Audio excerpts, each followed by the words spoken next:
Ole voina chuan height and distance chapter 14 ka kan zir dona mathematics he chapter hi poimo tak mai ani a ma thum puwa te tin MCQ wa na chok thina chuan hi thum kan ti dani chu kan ti dang lam deuh hlek dona ka bul hai kan no pangai ka mazan an ma chung ho nen chuan kan zir ho dona ni chuan classroom teaching pa ngai an tuition am zok mani chu yang chuan kan zir dona zona ke po kan nei anga khang kan ti dona wang khanin a video clip po sei de khak me te ya chu in lo shathiam tu rangai chuan high and distance chapter herein questions from the panga textbook khana oma chu page 299 98 khana ni ya chuan kha question kha ain jotin number 1 kan solve don wa kan lo chaw dan thin to ang khan trigonometry a khanin question du like kan chok na sa ang khanin group sang phangin kan non then do na tuna hianin group pakhat kan non soi do ni chu height and distance tan group 1 le a question in don dan hi helaya karon dala nam hi ani ya he tiang hena in do tanga number 1 atanga number 16 kan non pe ma se in textbook a chon helai kan number 1 da te khu question number 17 textbook mi khan khade khana question ka kan arrange thaveka chuan ke mani na kan siam thadan don hian kan zir don ani hemi question big probable question hi whatsapp kal tangi na mukan in dona chu ain to ta hianin kan lo zir thiam don ya chuan height and distance big hi hei tuna hianin kan tan don chawa voi khan ma kan la tilo kan voi khati la turani ba ai introduction live for hi a sei do fat me te ya a question tak tak kan lu chin mai soi do tu tang tak aw ma chu ho kan soi do na tin tum video clip a hian part 1 am te pon kal ta se a introduction chok po kan zo me te ya kan zir rei dana zirin a video ka chu part 1 part 2 te pon kan on thana part 3 hem te pon on me te ya don tu ma chuan a introduction hi ma sabera kan soi phot do na ni height and distance zir tur hian trigonometry formula 10 khan poi mo em trigonometry shim basic introduction video kan siam to kha omani so me basic introduction a khan a formula poi mo to kan soi chuak vek to wa chuan kha video bi ka khan a top lama khanen standard angle sang ho the value kha kanon da ni azia all sam dan te ka te kanon da to kha video kha la en lo dan description a hen link kan da ma ti chuan lo le en lo dan chuan kha video clip kha lo en nge portra trigonometry formula kan soi na ani introduction kha chu lo en na a top bera kan soi chu hei hi ni ya trigonometry sin cos tan cosec sec cot ti kha oma chuan cosec sec cot phei chu kan fill up ngai lo sin tan 0 degree 30 degree 45 degree 60 degree 90 degree in three sin 0 degree ni engage ni 0 photo chuan kan sin 30 ni kan nge ka 1 by 2 1 by root 2 root 3 by 2 hey hi 1 hey hela matanga copy le top to root 3 by 2 1 by root 2 hey heta 1 by 2 hey 0 heta tro tan kha divide anga ngai me tu le 1 and 0 divide chuan 0 thau ne 1 0 0 tro chuan hey 2 le 2 cancel chuan y le hi 1 by root 3 ne root 2 root 2 cancel chuan 1 ne 2 2 cancel chuan root 3 0 in thila divide thei lo not define khan ta ni chuan hemiti in fill up le don chuan in asira khan da me tu ka tia ta hen ko sec sec cot ka kan ti me thina enge chan kan ti chuan cosec hi chu reciprocal of sin ani ta omje chu cosec 30 min an no zo chu ni chuan cosec 30 exam nge ti chuan sin 30 in vai ranga chu mi bet link chu reciprocal ti la chu sin 30 1 by 2 ne cosec 30 chu alet link hin me 2 mo 2 by 1 kha 1 kha zi ngai lo 2 chuan sec hi lo zo ta chu sela sec antinan 45 lo zo ta chu sela sec 45 an zo chu chuan cos 45 in enanga chu mi reciprocal chu ne root 2 don ti na lo ta kha hai mi chung chang kan soi lam le zok takna chu en lawa khan chu description a helai kan mon da introduction trigonometry formula sang sang introduction ang khan kanon da to a kha hemi zero samdan te chip chiar tak kan soina video lo en ru chon kha video kha lo zuk en mai to ni link ka yan chon hemi table zinga hian poimo per over taka poimo pakata oma chu chu tan ti kan mangun do ni tan a lo po 30 45 zone le 60 zone hemi te kan karon than chok di kan ka zo don chawa na ni po di ngin ring na ta hian tan 30 ka zo don chawa ni tan 30 degree tan enge kha dang kha tan 45 tro chuan tan enge kha pakat le kha 60 degree hei hi an velo sin se umi lawe pui lok lo la hei tan 30 kha 1 by root 3 tan 45 kha 1 tro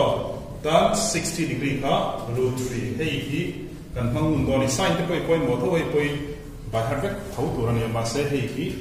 uluk bi kin by heart to ni nge hei ga zo don chu ni kina kan ore le ga zo ha don chu ni chin che wa sam dan de chu hanan chin ula tan 30 hi nge kha value kha 1 by root 3 zero hanan de 1 kha ta achupa root 3 kan wa adin but anda kha mai den chin che value chu 30 45 60 kha tan 31 sorry tan 31 by root 3 and da kha 1 root 3 and tan 45 1 and tan 60 root 3 chin che the ka do re ga ku ka zo don chu yo chu mi mai pa ka kan soi le ka da to ai ni ka kan soi ko tin ka sin cos tan ko sec ko ta thani pu buang ha ti ga kan soi ke che formula description kan non da tho hian kan soi kha in lo en le ko nga chuan in the field da chuan sin cos tan sin theta cos theta tan theta sin cos tan ka in ti ka p by h b by h p by b hemi te hin le ta chuan ko sec ko anon zo le chuan enge ka ti le men reciprocal le h by again le b hei hi again do hai h by b hei le b by hei p tro again do b by p theta point tan tak ki tan thang chu le tan ni point mo per le no tan theta is again ka p by b hei lo chen che le formula khang zinga thiam tur tam tak oma ma se tu na kan chaw tur ta lian hen ho in point mo ma bai kha ho kan thang du ti kan kan lo de ma ka so to don chu trap to a chu min ma chuan pakhat ka soi le na ka rak tak na bai no wan kan to no la hei lo le bu ko ma hei hi field ground ani ta le ni na ground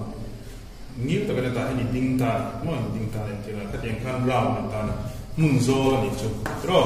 mun zo lan ta hian mun zo kan siam phle mun zo ko ta oma hemi ti zo ma din kal shim hi horizon to line ni chale ta ko ma chuan a chuk zo a khin in ri tha hi vertical ta tro vertical line hey vertical line ne hi horizontal line ta chuan horizontal ground kha lo ta horizontal ta ti ngai green the ground lo field hey kulaya vibe on kulaya bazar thang field man te polo ne chu chuan ta hian nang ma kha idinga ilang thei lo de phe lai ben I omane no ai ni omane chuan field ta hian ni oma he ta hian ke ka te helicopter lo thoka no helicopter lo thoka ne helicopter a hianin pilot oma driver helicopter is driver ni ai lo tro pilot a oma chuan hei mal som dong zela nia mal som dong zela chuan pilot kha pei chia kha ya no rala tang kha ni a call from ko pan thei ni chuan he khilai khi chelo de mai oma tia chuan han khir ta ni mal som dong zela han khi am bi ta khi han khir do ni an mi len ni han do ni le han thir chota se I amit zona tanga a han thir na tin kal chauka rin ula rinru khan amangi ngai ta wala dal chona mo ise han rin chau wang ta he I han melani he nu ta he han melani chu chau thir chuan hela in rin chau hi line of sight itani line of sight kan ti khan thil kan thir kan pu chen kan ta ro ka sight chumi kan thil thir tana line kan pe line of sight chu nei ta har sana dro mthatiamen chuan heta hian kil lom ta ni ta kil lom ta thil kil reng chu angle kan ti thin ta angle hian degree ani don ta ni anti na me he ground kan ta sema som dong zela kan he la ya lu kha he ta tang thir lo hian kal mai de ta se he lai tang vel hian thir ta sin chuan a angle hi a kaw de ni he ya kaw zau de in muthiamen ta chuan a kaw hi chip de in muthiam dro ta chuan zau de akal mai pok le he la ya chuan a zau de don he zau de mi tai ka dro la de wom he chuan in mal som dong zela ka he tai om ta se a thir tu ka tai om chuan a chip lu tu ta ni he in muthiamen chuan chuan in khalai khan angle sang kha om thei ta tuna angle hian tirnan 30 degree po ni thei ta emo 60 degree po 45 degree po ni thei chu angle reng chu protector kan te khain degree ni thinda tro ha inza ni ti kha chu ta hian angle no sa kha om ni phot te chuan line of sight ni chozong in arrow ka pe ya thil a thir chowa a horizontal line helai lo in win pay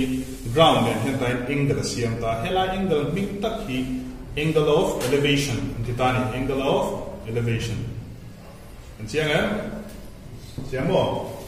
angle of elevation ti turani chawzong a thil thir ti chuan a thil thir khian sanzong ani don pokani hi helicopter thi anen tole aron thok phei char helicopter hi ta a ding cha a break helicopter brake and he too hey hetai na ding ani helicopter hi mo le trangin and the le trangin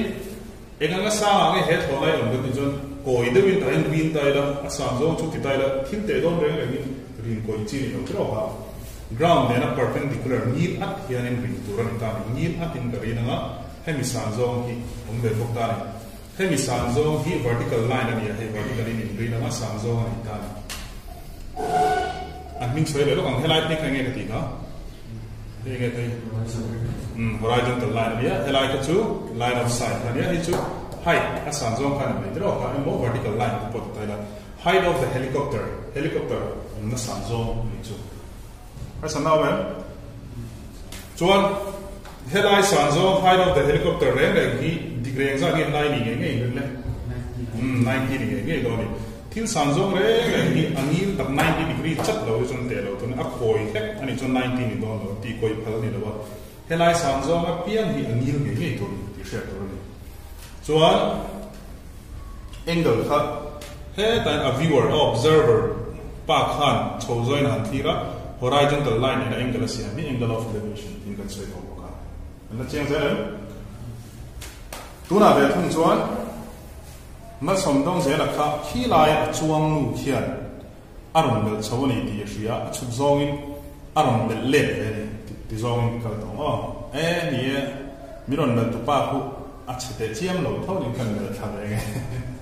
ati ta ne aron bel chuk bel ta ni ndo le chuk zong in kan bel tir de nge hei hi ti zong ni ro den chin de me aron en very ju ani chuan hen tan hiarin hei hi eng thong ya ping hi la ni don tho line of sight này don thau ni chuan angle kha horizontal nen khan siam ve mai ta en lo le a horizontal line chi kha tian kan ti ve ma som dong ze la khan lo en le ro amazon pei kha ami tin nil takin en pei ta se le a thil chho thir kha akara angle on kan ti dro ha helu po hian chuk zong thil rong thir ma se amazon nil takin en ve tho chin ta se ti zel to ni thatiam Amazon nil takin en pei ta se hemi parallel hian hemi kal ang chi chin kal pei ta se ta hian ta kal se horizontal line tho ka chuan line of sight tho chuk thlan en hian ta hian angle siam ve ta chi mai mu thia chuan khu angle ta khu ming chu a chho zo ma rong thi ka chuan angle in siam ka angle of elevation ka ti to hei angle ni ta kan angle of depression. Oh, angle of depression. Depression kan tinggal depression ni ya tiang sih kan itu angle of depression. Tadi tu zaman orang tiang angle tak ni. Cuan ini ni til condition pakat cuan ni heng ani cuan ku tiang sih ku an angle ku ang nge thin lo kan tu hei 30 degree angle ni ta se protector atain hei 30 degree ni cuan hei po hi 30 degree ni be ha enge chang dan ti chuan an endula hei le hei anin parallel sia hei parallel ania pole point zero to cut by a transversal na cut chuan hei line angle le hei line angle is z anga hei line inform hi alternate interior angles mangin an equal ti ka geometry and geometry na class 9 mo z anga inform he tianga hi hei le hei nang thini ma se hei le hei parallel nge ngai tu ai parallel lo chuan antina la tian in koita se z hi helai le helai nang chong lo hei le heng kal da nai nang lo mu thia ma tianga in parallel chi a hian z anga ni chuan ai nang thina chu chu alternate interior angles kan the thina ne are equal no chuan maro chu no pangin tu na ka thil soi tak kha voi tam an hriat pol to a tian lo ni ta se lo en lo le ground lo ma in ho ta hen thil ekam pasang ta ka ma chumi san jong chu tiang ve hi lo ta se ngai thoi ka sei do ne hemi angle hi angle of elevation ala chu 30 degree ani ron tia ma se chuan helu vek hi lo ro he pa vek hi tia feel dang a kala hum dang a kala mo feel dang a kala chuan thil sang ta ka train page pa ka din aron chuk thira angle of depression ta hen kala ta he depression zel ni ka chung la ma tang aron thia tha mitro he 30 ni chuan he point 30 ni an ti kha question sang a han avani kher to lo ti share to ni ko sayam chen thia he 30 ni wa he 30 vani lo wa ta chuan mun dang a thil theng ani ta mun ka ta theng do chuan he le he ani nan thin ka tin mai ti na chu mun ka ta thil thena in thia mun sang a chuan ani veke ti lo tu ni if the angle of elevation is 45 degree, no 45 degree, hey 45 ni ta se, angle of depression ki, do ban exam in ya, 45 tau ni na me ki. So kan sin sia na ti hian angle of elevation ti sap tronga ai zia in question ai bu hun na chuan he mi pakhatin ground mo khoya mo tangin thil a chho zo na thira Amazon nil ta khrai chon ta thir phei boka chumi in kar chu angle chu asoina ni mo ti na cha khret chat chat angle of elevation ti trong kam in piang chiang angle of elevation ti trong kam in hu chuan chho zong in thira ni mo ti kha in ro ro ngen em se angle of depression ti sentence in ron to chon khoya ma sentence ka ra man ta chon angle of depression ti hu chuan mi pakhatin sang de ta ka tangin ai thanga thil chuk zong in thira ni mo ti ka in ro in to ha se lam chuk thir depression lam pang da angle of elevation ni chon chho zong in thira ni mo ti kam ni to se lo chho thir le chuk thir ka hriat pol lo an chang a chuan hei ka zot don muk chewa ya ho zong kha tun atan ka in zot lok chin tuna sabera joseph ka zot anga chang ka ma ka hilo kon ro ne ta ron ko hilo ba ka soyanga a english ye da en ma en oi da wi feel sin sia kai noi lo tan 45 degree ye ta kon su se ro le number en su tan 45 to 1 acha tan 60 degree en oi mi na itiam so ka pen don chane tan 60 degree tuna chen che to lo an ke so to tan 60 degree dei be tum khale tan 60 degree be dei tum khale and on me tan 60 degree be dei tum kha root 3 to mo tuna zo lo pa kha na ya tan 45 kha kan zo lo sia one to mo ron set kiang vek tat me ya ka tik zam ko tat tuna abiu kana rim de min cham me ron siak lo me ron kan sia sai noi lo rim de min cham tan 30 degree 1 by tan 45 degree 1 pakat che ka zot ko lawa tan 30 degree dei khale tan 60 degree le atra thiam la me kan sai thun zama no la thil pakat kan zot lok jawa tahen brown lawa ma ni thingkung sang tak mai om ni ta sang me ni thingkung ni 90 degree thingkung chu ding at me ni cho chu thingkung chu tai na thiak mok me a ro thia thi kha ka ron chen thu ni he lai thingkung tai na thia na le a ron in vot nok me ni ta he lai rin kha ron chu kha tai na ron vot nok ta ni he thingkung ni om to lo me ni chu tiam cho trin kha kan thia thia ro se am ja cho ground na touch na tak hi he ta tak hian ground na in touch na tak hian angle na za kha siam hold on ta ni thia thia ro am ja chu chuan base kha he ni ta ni mo he base kha ni ta ni chuan helai cho hi perpendicular kan te thina introvert to he chu en lo 100 kan mi thina sa kan je ha he enge hin hypotenuse ni introvert to ta right triangle 90 degree in a triangle re ha chuan he hi saber hypotenuse kan te thina draw ha chuan he perpendicular ni he base kha ni ta ni chuan a base and angle in form tak base angle kha ni ta he tangkai du to base angle ni kina ka soi tu tak ni ta ni en pon is ta sa ti hian ti te thingkung a hian alon helaya a thiang chin hi chu ban pha me a helai chu 3 vela sam kan bu ni ta te helai pe chu tlai ka ri kan te boka 4 velas ani pe ta ni base a thia na tanga le ron vok nei ka helai tak hi engza the saying it because of that so that hey zon chu ngai don ta se hypotenuse no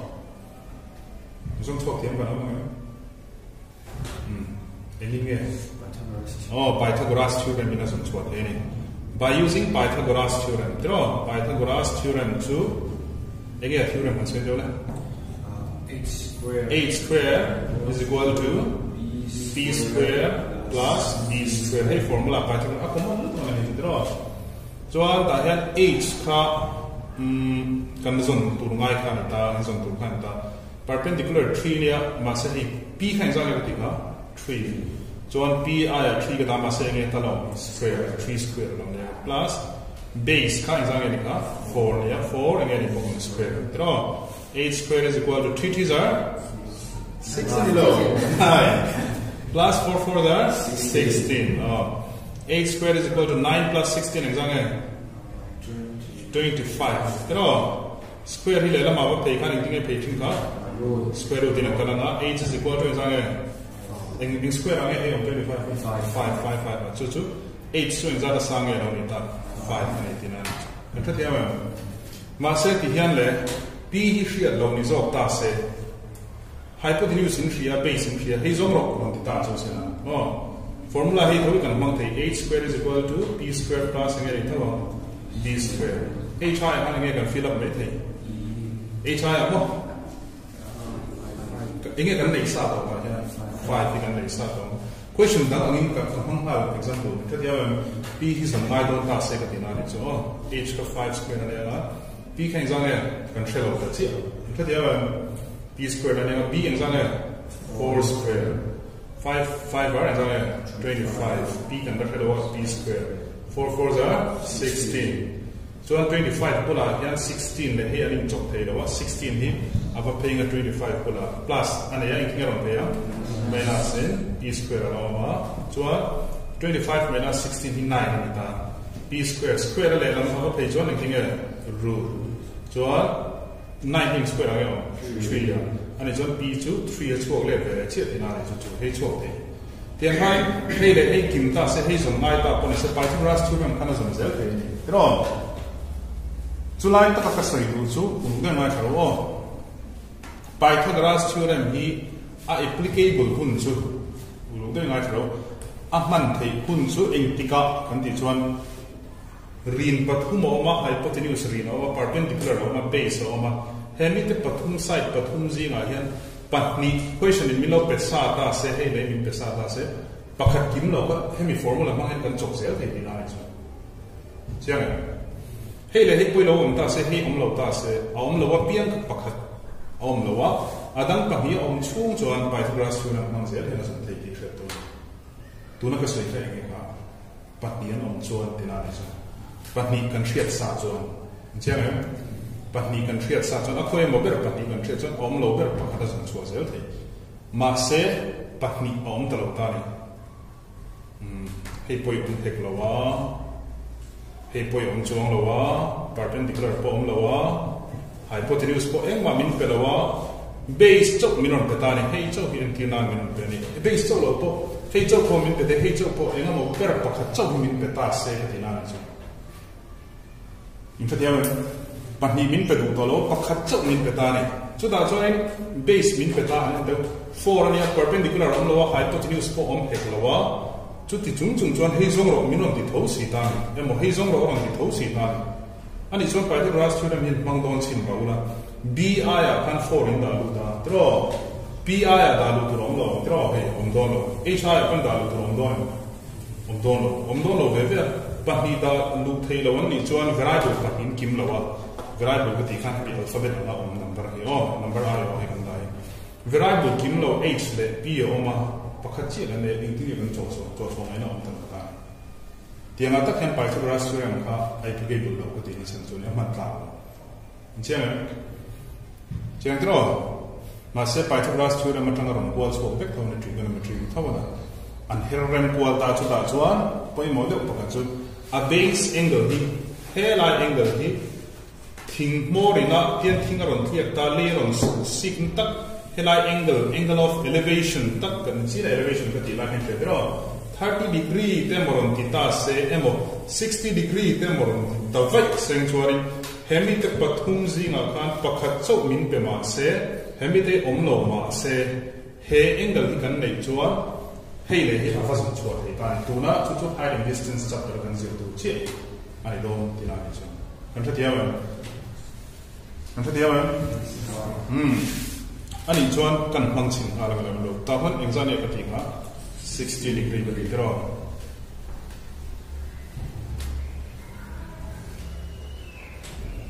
hei chon chuan lo ngai ta se ran te na hei chon chuan ngai ta pi chon chuan ngai ta ai put ne de chuan lo la ngai ro ta se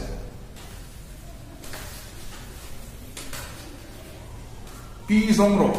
helai zong chuan ro asan zong hi ram ta hemi pei che min pe a hypotenuse po min pe si lo Pythagoras theorem kan hong thei to si lo tro ma se thing ron hi helai base angle tak angle of elevation is 60 degree ni ti kan thato thawa chu chon chotang kai lo ne pi kha zong ro ti pi kha zong ro ti lo sin se ta do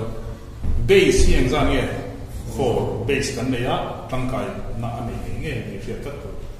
pi zong tu ra ni bo ka h kha chu min zo lo vai tang kai na le lo mai lo ani chuan p le b lan na kha sin cos ta na khan han thir tawla sin cos ta na khan sin kha pu buang ti ba ha ti khan ta p h ania b by h ania p by b ni ta hai ni h lan ve mi alo na ko ya nge ta na he h lan lo hi he man ta lo p le b lan ko na khan kan ma dia chuan ai chuan tan theta is equal to enge ka phan do ka p by b he ka mang tang kai do ni chu nisina ka kan bi ka san po kan hei thang kai lu tu ka thia ma chuan tarania theta represent base angle ti ka ria to ne theta aya pian kan a base angle ti hei chu eng degree po ni thei ti na ni ka thia ma helai 30 ni chuan hei 30 ni te 60 ni chuan hei chu base angle pian ka ta tu na ma thia ma tan theta aya tan exam ka ta ru thei 60 degree ha san nei ne p kan thiat ngai ne ala hum lo b ro lan be thria tro b exam ye 4 tro kan b kha thei ka fill up an b place kan 4 tan 60 degree kha a value in thak de tan 60 degree value ka ni kan sina insert ka root 3 top ne tan 60 aya dan zone ai boy han root 3 in da ne mo chuan p by enge lo ka ta 4 tak hi divide at why ma le na ma kan transpose chuan a kal chuan multiply na kal do ne 4 into root 3 na kal do ne chu 4 into root 3 chu multiplication a thei lo vain 4 root 3 na mo chu wang chuan p lo ma p no ya 4 ka heta root 3 lo ang pula kana han chawa nga 4 root 3 that is perpendicular to 4 root 3 meter bela sa kan ti mai lo de ana kan sa tiawan kha height and distance from kind of to ni don ta ni hey tower sa tak te ro ni do la helai lo ento question na tang ku yaro lang tu ho kan soi bok lo in regan ko mo do ni hey ground lo tianga in real pas per zela mo hey tak lo sin cheo tharin ti lo kan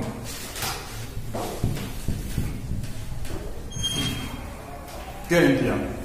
question in chia la ground chu mi khami chu ma lo ti tang ku do na lo shit lo tu ground tinga chuan ground in real pas per tang ku do ni chuan observer ka hir tu ko khoyam bhena bang sei thin do ta hin lo thir ti tang ku do ne sil de na ma hiam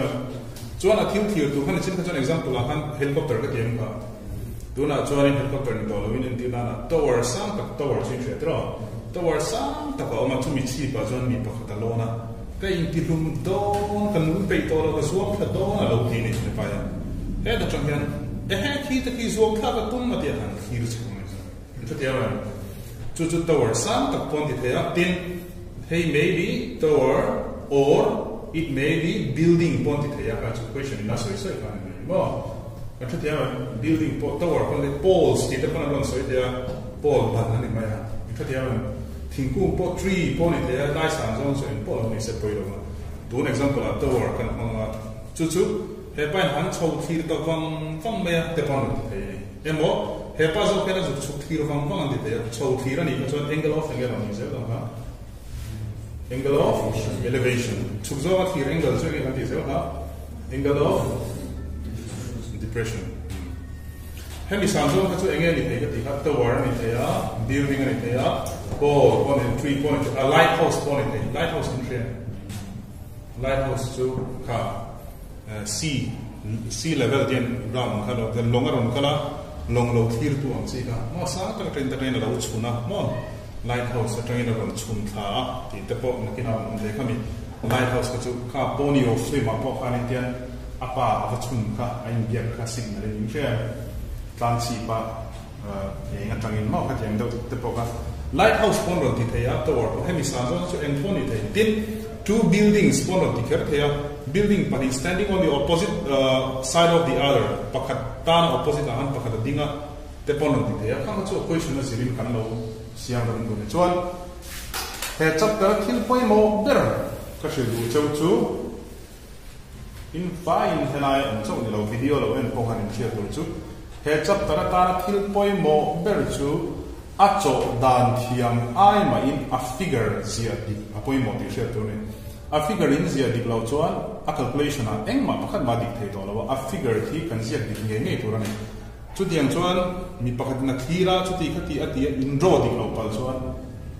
a top theng dik lo mal thei chu wang chuan equation tang hian a figure draw chuan dik angai ti na ni chu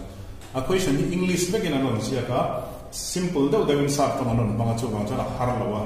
kan siara kan man zung zung thei ve kan ni ba ti chuan kan chiar chinanga equation atangin figure kan rem chuak chin do ran chuan tuna kan kal pui dan tura hian pakhat figure kan draw chumi figure chu a solution kan ngeli kan chok vek photanga number 2 kan lu lena ti khan kan kal lawanga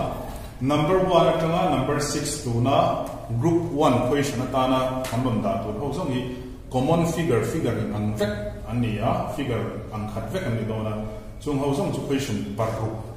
kan da chumi group zo chuan second group a chuan figure style dang aron om le dona ni into thiam chu figure style dang chu engene video clip dang in kan chele na tun tuma video clip a on tu zong hi chu figure ang khat ho kan on load from dona ni figure ang kan ho chu po chu a figure chu kan draw vek potanga a chaw tak ka chu a nu kan chok le chawang themi hi height and distance question tam tak ong zinga paru ang khat thei ho kan on thang chu ania a hinga ta na group 1 question de mai te paru on don ta